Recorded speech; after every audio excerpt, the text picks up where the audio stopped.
గారు మా కొత్తగూడెంకి హెలికాప్టర్లో వచ్చినప్పుడు దుమ్ము రేగింది. ఈ రెండు తెలుగు రాష్ట్రాల్లో మన కాన్షీరామ్ విశారదరన్న. ఒక్క నిమిషం దయచేసి.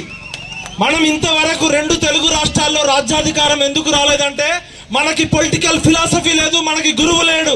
మనకి పెరియార్ అయినా, కాన్షీరామ్ అయినా, అంబేద్కర్ అయినా, జ్యోతిరావు పూలే అయినా మన విశారదన్ మహారాజ్ అన్న. ఒక్క నిమిషం ఇది విశారదన్ మహారాజ్ అన్న కోసం చెప్పట్లే. గురువు లేని విద్య గుడ్డి విద్య అవుతుంది.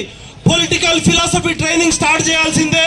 ఈ ఇద్దరు ఐఏఎస్లు జడ్జి గారు ఇద్దరు కూడా రేపటి నుంచే పొలిటికల్ ట్రైనింగ్ ఇన్స్టిట్యూట్ పెట్టాలి. ఇక రెండు తెలుగు రాష్ట్రాల్లో దక్షిణాదిలో మొదలయ్యే ఉద్యమం జ్ఞాన యుద్ధం.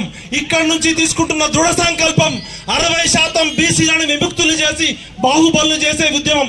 అన్నా నువ్వే మా కాన్షీరామ్, నువ్వే మా పెరియార్, నువ్వే మా జ్యోతిరావు పూలే.